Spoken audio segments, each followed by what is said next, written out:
Hello, are you guys there? If so, pop up some comments.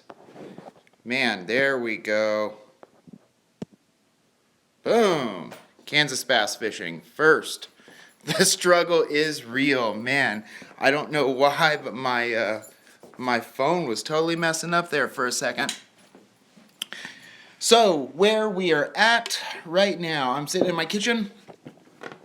It is 8 o'clock on the Pacific time, or Pacific Standard, so I'm sure you guys on the East Coast is kind of late for you. Sorry about that. What's up, Bryce from Pennsylvania? But I've got a couple minutes here while the family's out. I've got in-laws in town right now, and they are out at dinner right now. So I had a couple minutes, and I have got my iPad set up in front of me, and I'm pulling questions in from Instagram and from the comments here. I just posted up a quick note, and it said if you guys have any questions or topics you want to cover, let's talk about them here. So I've got some comments pulled up. Let's talk about, I don't know, something springtime swim baits. I'm going to look at the comments right now on Swimbait Chronicles on Instagram. And Colin says, I'll be there living for adventures. Best beginning swim baits and where to fish them. Man, that is such a broad question, living for adventures. But I guess it really depends on the gear that you've got so far. You know, do you have a specific swim bait rod? Do you have, are you trying to throw stuff on a flipping stick or a heavy rod that you've already got? Some good baits to start off with that I've already gone through a couple times before are, you know, the S-Waver 200 or the S-Waver 168. Huddlestons are great. Huddlestons are proven baits. They're soft baits that get bit anywhere. And a question I get asked a lot is, I don't have trout in my body of water. Are they still going to get bit? And the answer is yes. Huddlestons were specifically designed to imitate, you know, subtle bait fish and just that profile of a little 68 or even a 6-inch Hud. Or the Hud gills, the bluegill profiles, they all get smashed, trout or no trout. So, S good starter bait, and Huddlestons are good starter bait. And it really depends on how much money you want to spend too. You know, if you want to stay under, you know, I don't know, if you want to stay like $50 and under, the Shine Glide by Savage Gear is a great shad profile bait that gets bit all over the country. Also. So those are a couple good ones to start off with, and then you move up into the higher dollar ones like Deps, you know, stuff like that. Those are a little more expensive, but they get bit too. Bo Fauchot says night fishing. Night fishing is a whole world in itself. We've got a bad connection. I'm going to move real quick. Night fishing, man. Night fishing is a whole world in and of itself. During the summer, I like to throw subtle wake baits in the middle of the night along the shallows, like a big subtle, you know, a big black rat or something like that, shallow in the middle of the night. Man, that thing gets stomped. Let's look at the comments here now. Let's see. Hello. It says I have a bad connection. Let me know if I'm doing all right with you guys. My wireless is kind of going out. Let's see, what do we got? What's up, brother? Hey, Apex Bassin, how you doing? Mike from Lawrence, Massachusetts, what's up? Elite Bassin, what's up? Dominic, what's up, man? It's been a while, too. Yeah, it has been a while. Hey, man, check out my YouTube channel, NC Streamer, Junkie Bass Fisherman on a Fly Rod. What's up, man? Everybody go check out NC Streamer Junkie. Fishers of Finn, this is a good question. Is the Deps 175 worth it over the S-Waver I already have? This is totally a personal preference thing. Me, personally, I'm going to be totally honest with you. I'm not a huge fan of the 175. I don't like the glide that it has, to be honest with you. I think the S-Waver has a nicer glide, especially if you shave the joints a little bit. It really swims nicely through the water. The newer style 175s, in my opinion, they tend to nose up a little bit too much, and you got to kind of mess with them a little bit to get them down in the water column, you know, where you need to. Which is not to say that that's a big deal or that's hard to do with a little bit of tungsten putty or even just heavier split rings and hooks. And fishing it on fluoro can get it down a little bit deeper.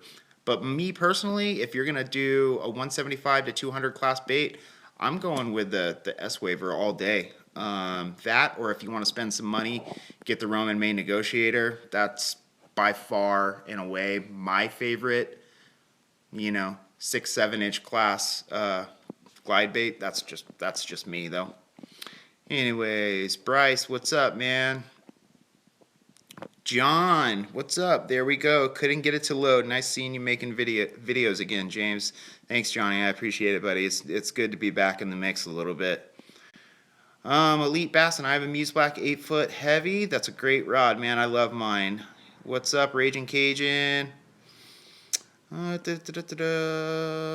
rod for the S-Waver 168. It's for, oh gosh, what is it? The Dobbins 795 is a really good rod. And then, gosh, the Muse Black 2-4 is a little too much rod for it, but it throws it nice. And another one, gosh, what?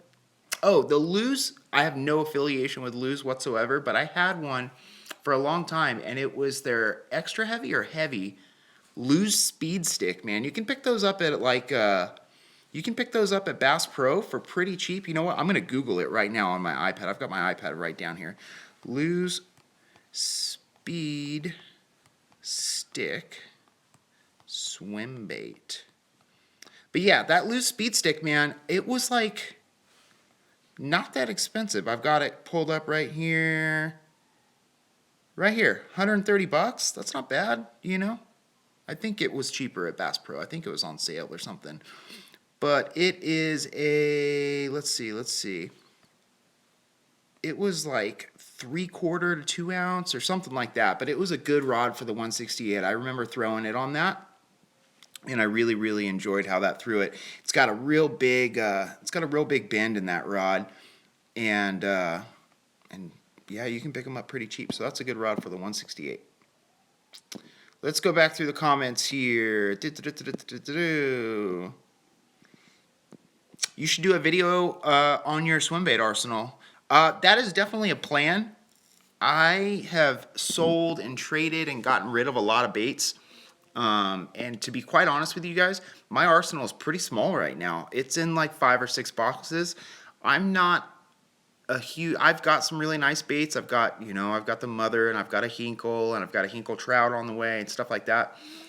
I've got nice baits, but I'm not a collector as far as like putting them on a shelf goes. I buy a bait and I fish the heck out of it. So I definitely don't just hold on to baits just to have them, you know what I mean? So my arsenal's not that big. Actually, if you guys want, I've got my boxes on my kitchen table, but it's too far away from my router and my internet slows down in here. So here, I'm gonna set you down on my tackle boxes, and I'm grabbing them right now. You're looking at my ceiling, sorry, but we're gonna walk back in towards my living room because it's closer to my router, and the speed goes a little faster here. Hold on. You're looking up my nose. Whoop. So there we go. That's my collection right there. 1, 2, 3, 4, 5, 6 boxes. Let's see what we got in these boxes, okay? This top box is my everyday let's go to it box, all right? This is like what I put in the boat with me pretty much every day. I've got a bull shooter 190. I've got the Hinkle Shad. I've got a Roman Main Negotiator, and I've got a new style carp. And then I've got an OG. Those were silent killers that I've converted to slide swimmers. And a little bit, you can actually see a little square weight right there that I've slid underneath the skin. This is a heavy sink, and this one I converted with tungsten putty. And you can see that dark spot underneath the skin right there a little bit, and that's kind of soft to the touch. But this is like an extra slow sink, and this is a good striper bait. I take that out with me when I go out to the river. And what else do we got? Next we've got We've got a couple mag drafts, my smaller Rago Alpha Trout weightless, a HUD, 316 Rising Sun. If you guys are looking for an excellent all-around soft bait, man, that gets absolutely crushed, this 316 Rising Sun, it's a line through, and you run right, you can see it right there. Line comes through the nose, out the bottom, treble hook on bottom. And these come in a top hook and a bottom hook model. This is a top hook and a bluegill pattern, and this thing gets absolutely smashed. And it's pretty durable too. I've got, you know, a handful of fish on this thing, and it's still in great shape. Get yourself a little Mindit, and it'll last a long time. And I've got a couple swim jigs in there for, I don't even know why, or not swim jigs, small swim bait paddle tail trailers. This box is kind of pathetic right now. This is just smaller softs. Mag Slow. 316 weedless. What is that? Mission fish. Rago weedless. I don't even know what that is, but Dave left it at my house one day. Top hook Rising Sun. Again, in a shad with a little chartreuse down the side. Gets crushed. And a HUD 68. Two HUD 68s actually. What else we got? This is the DRT box. This has the clone in it. And then we've got Tiny Clash and US Trout. This thing's gotten munched and has some hook rash. We've got the 9-inch Clash, also gotten smashed. Bill in right now, tail down. This thing cranks down between 7 to 10 feet depending on what you're throwing it on and water temp, and this thing is just killer on rocky banks, just any type of rocky structure. This stuff comes right up and over. And then we've got the Smalley, or what do they call it, Tiger or something like that. Tiny Clash, Shad Tiny Clash, and then I've got that new JDM Tiny Clash that I showed you guys. That's tied on to a rod in my bedroom right now. Got this, is nothing really. This was an extra box and I threw a couple hooks in there. And then this is all small stuff that I don't really use a whole bunch anymore. And this is probably a box that a lot of you guys starting off would be into. Deps 175s. All these baits in this box right here are really manageable. Basically, you can throw it on cheap, smaller rods. Dave Chip gave me this. It's one of those little blanks. Oh gosh, I forget the name of them. What are they called? I can't remember the name of them. Anyways, custom painted S-Waver 168, little Shine Glide, AC Minnow, another Deps 175 in shad, a little Praxis gill, the 125 wrap by Wooden Swimbaits. Let's see, 168, and then some random worms that Wooden Swimbaits sent me. Injected Punker, Whopper, 168.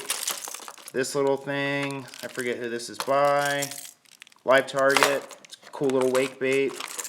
Minnow, and BBZ. And then, what else do we got?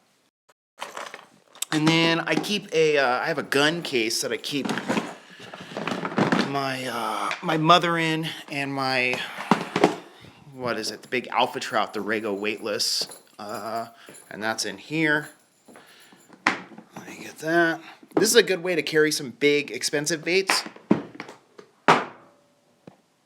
Dominic, your gill's in my tackle room, and my mother and my big Rago weightless alpha trout with a really poorly done feather that's not trimmed down yet. Let me flip you guys. So yeah, anyways, that is, I have more baits than that, but that's what's in boxes right now for me. Dominic, I have your gill still. It is in that room right there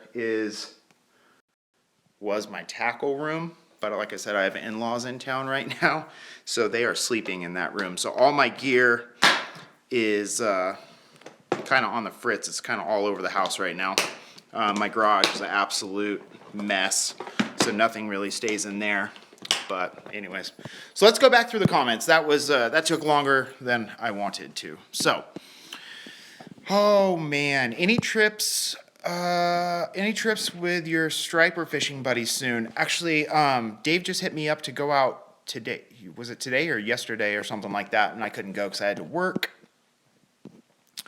Let's go back up. How much for the negotiator? Not for sale, buddy, but you can find them for pretty cheap. What's my favorite swim bait? My favorite swim bait right now is the Tiny Clash and probably my Hinkle Shad. Colin Tillman, bed baits. Anything gill profiled, man. They're gonna, this time of year they hate those bluegills, so they're gonna jump on them.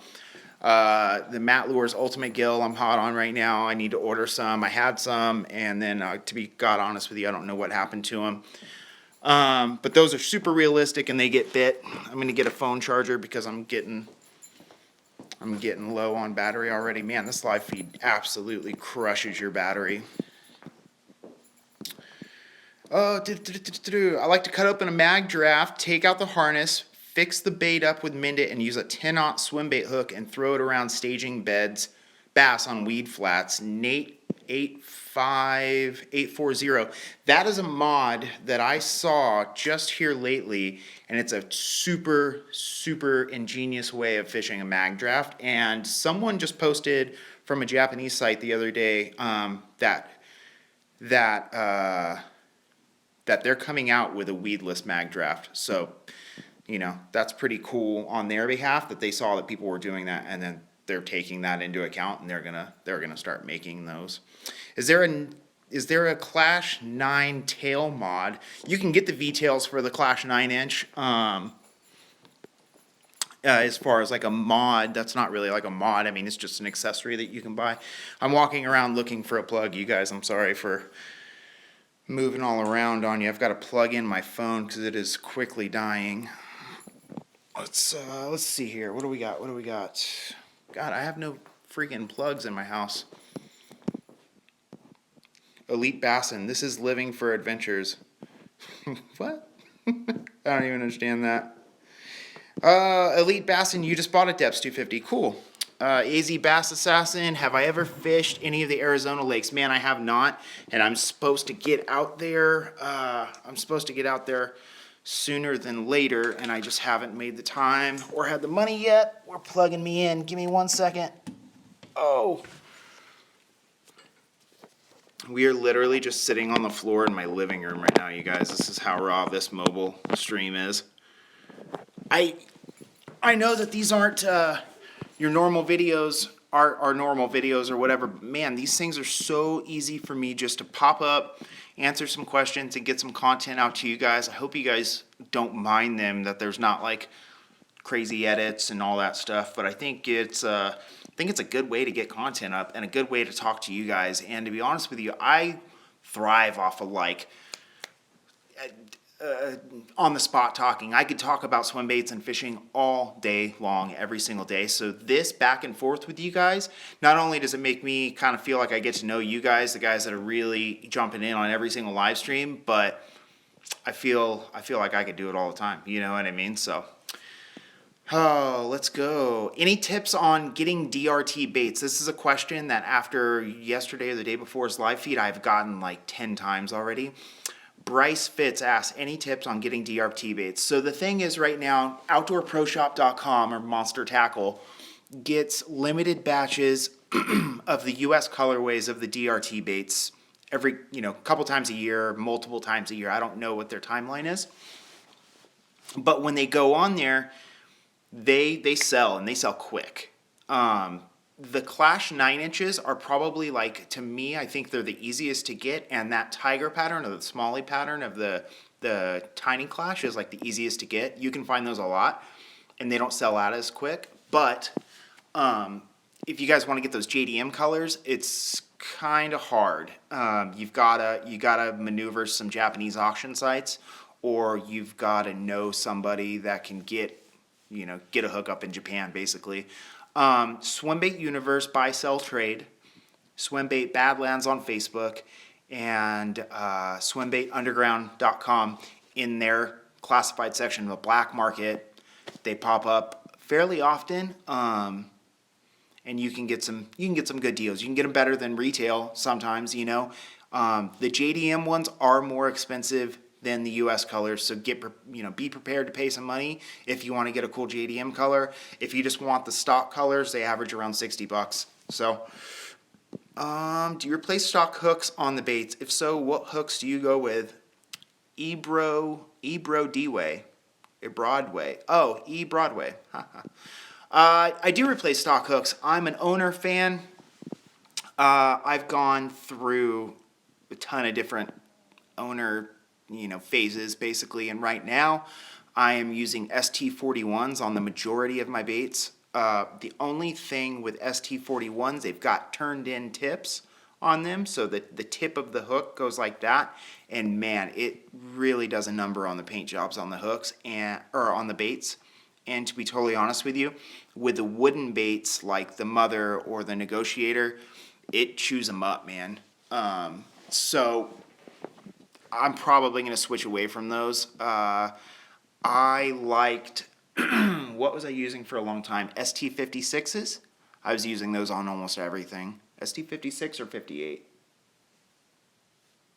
Let me look in my terminal box. It was either ST56 or 58. I was using on almost everything because the ST66s are really good. They're like the 3 times strong. They're super crazy thick though, and that's the only problem, is they're really, really thick. And I felt like penetration wasn't there on some bites. So you guys are literally just like standing in my hallway with me. Sorry, this is kind of ghetto, but whatever.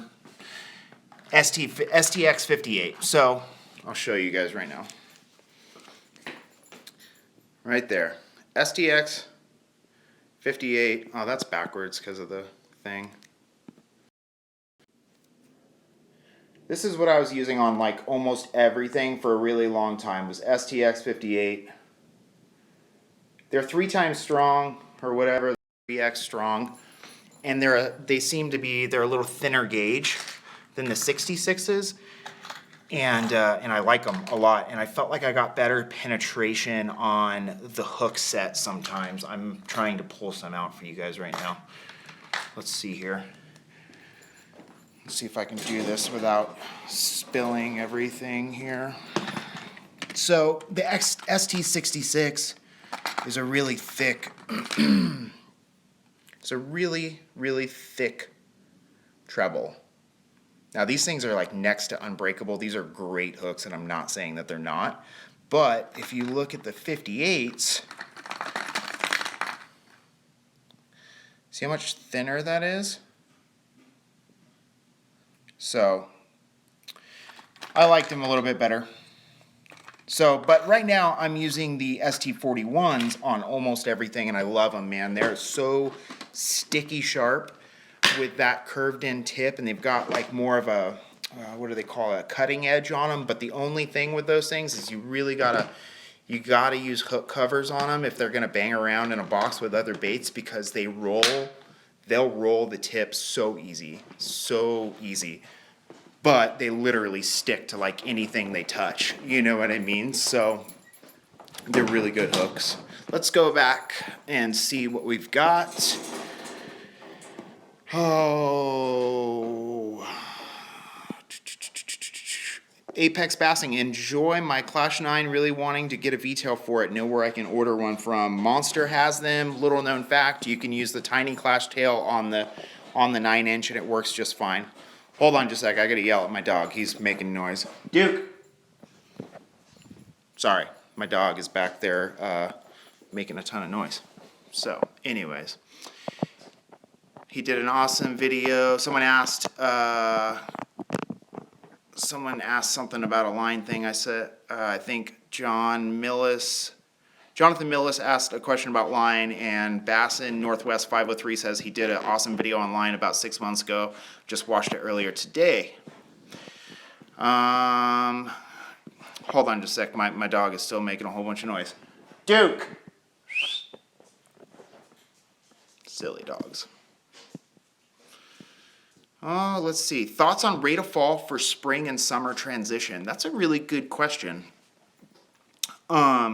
Here lately, I've been fishing a lot of weightless stuff and specifically tuning it to the depth that I'm fishing right now. Our fish are like, the females are on the break, it seems like, so they're bedding in like 1 foot of water, right? And on my little urban lake's got a real slow transition, and then it dips down about 3 feet pretty fast. And the females will pull up, they'll drop their eggs, whatever, and then they'll pull back down onto that break. So I'm wanting, and they're on the rock piles that are at the base of that break, and that break is in like 7 feet of water. The top of the rock piles go up about 3 or 4 feet. No, not even that, like 2 or 3 feet on some of them. So I've been taking weightless baits like that weightless alpha, the Rego weightless alpha trout, and that DRT clone, and I've been just throwing some drop shot weights on there and specifically targeting that depth, you know what I mean? That zone, that strike zone. Not only do I not have to worry about counting it down as much, but I can keep the bait in the strike zone longer. I think that like weightless baits are something that people don't really talk about a whole bunch because they just assume that they're floaters, you know what I mean? They're going to be a wake bait or they're going to be a floater and that's going to be it.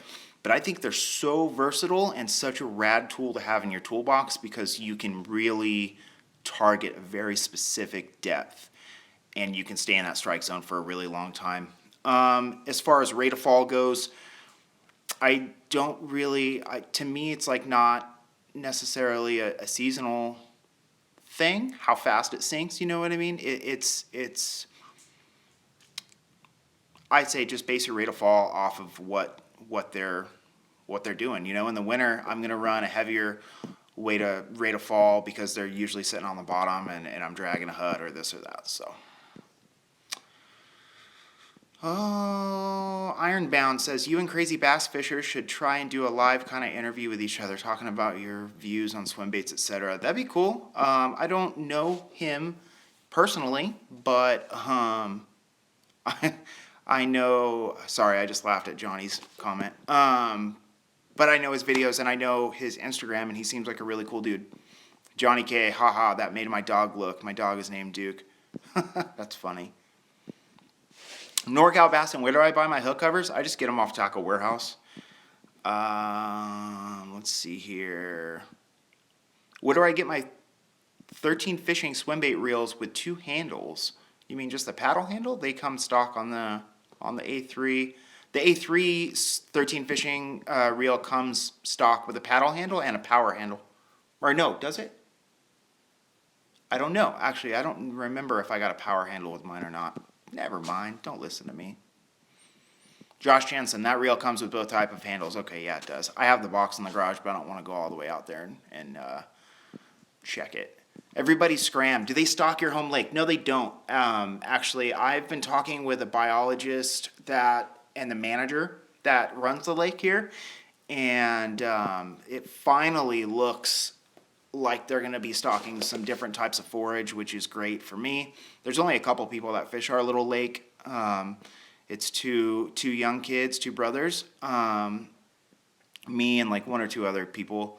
But they don't stock it. They put in grass carp and razorback suckerfish years ago. The razorback suckerfish are federally protected, and during the drought out here, they had threatened to drain this little urban lake, and so they got the razorback suckers in here to basically save the lake and keep it from getting drained. But the grass carp and those razorbacks have pretty much demolished or decimated any type of grass or cover or anything we have as far as vegetation goes. So a lot of the forage, we did have a good population of bluegill before that, and they've pretty much all gone now because there's really nowhere for them to hide, and the bass just smash them. So crazy bass fisher, there you go. Good to see you back, man. Gotta get you down here pretty soon. Fishing is about to pick up, man. I would love that. Don't know if you heard someone else just say that you and I should do an interview or like a back and forth live. That'd be super fun. If you'd be interested, hit me up, man. I'd totally like to. And yes, I want to get out there so bad. I wanted to get out there like 2 months ago or a month ago with Manny, and it just didn't work out on my end. Manny said to come out, but I just couldn't do it. So money-wise, I didn't have the money. So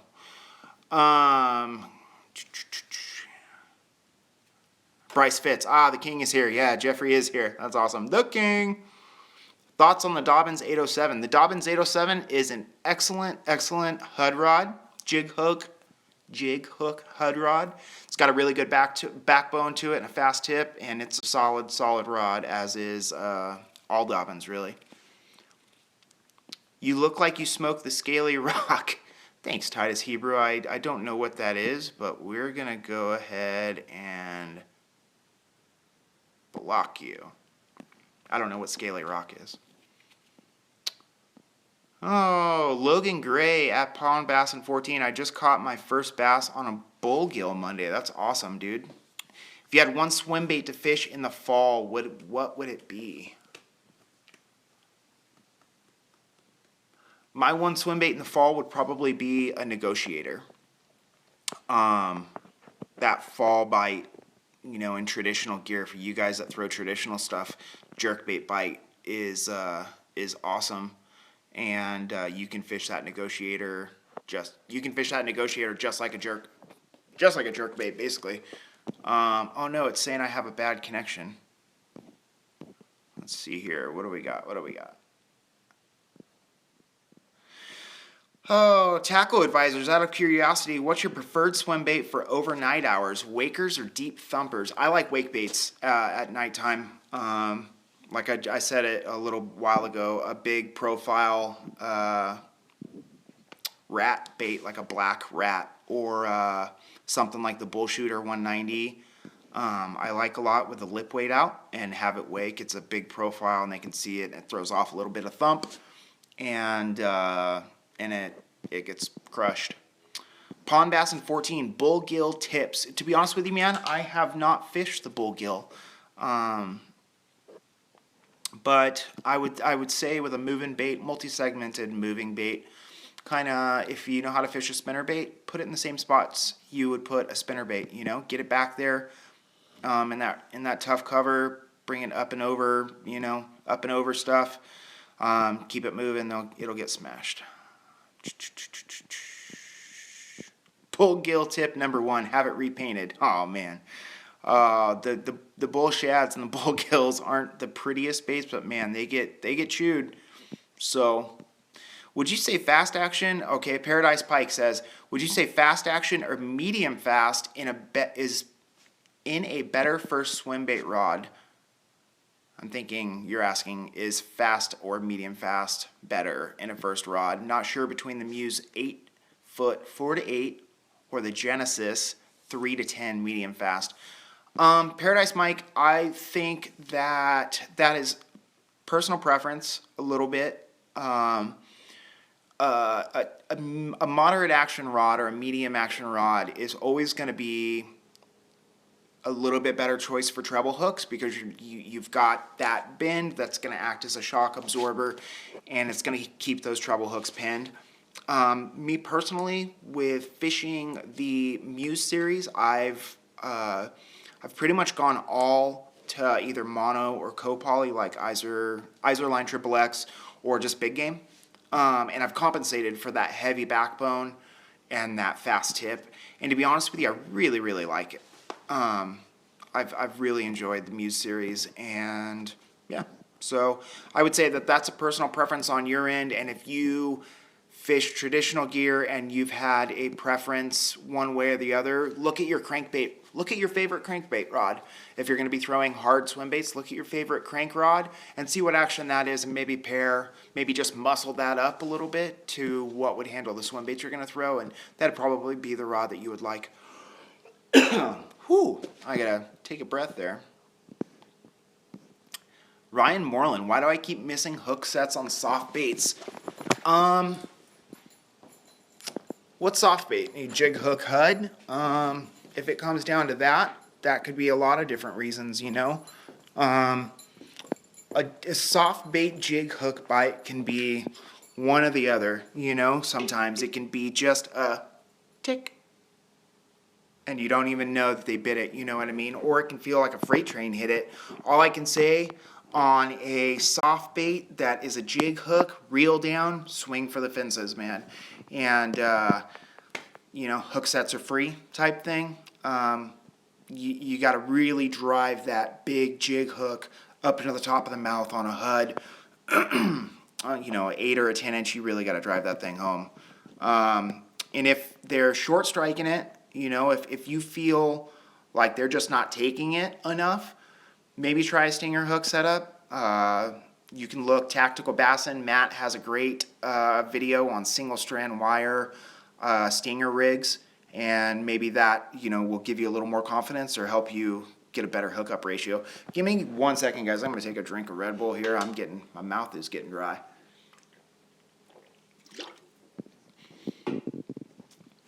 All right, I'm going to lean back here. You guys, this is my house, you guys. My house is kind of messy right now. I got my 5-year-old's table here. Got my bookshelf, got my TV. This is where I live. Crazy Bass Fisher says, yeah, man, I will send you a message on Instagram or Facebook and we can talk some things out. Man, that would be awesome. I would love to. I'm in Vegas, so I'm a pretty quick drive. Can I throw 250? This is a good question, actually. Mass Bass TV, can I throw 250 on my Dobbins 806? I know you use the 867, but I'm short on money.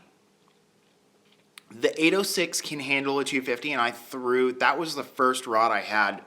Dave, that's in my striper video, gave me the 806, and he let me use his Deps 250 for a little while. And it will throw it. But as an 806 wears, an 806 is like a big crankbait rod. As it wears, it like gets more whippy. So just be careful with it. If it's older, I broke my 806 by throwing a bigger bait on it. I forget what I was throwing, but it snapped the tip on it because Dave had used it for a long time, and then he gave it to me, and I fished it every day, and it lasted me a while, but it gets really, those 806s get really worn in, and you definitely do run the risk of breaking it if you overload it, but it can throw a Deps 250. I did it for a long time. Let's see here. Okay, what do you think about the DRT handle? Everybody knows that I'm a huge DRT fan, and I think the DRT handle is gorgeous. I love it, and it's like my dream right now to pair that with a Conquest. I just haven't had the money. But to be totally honest with you, I know that the DRT handle is made very well.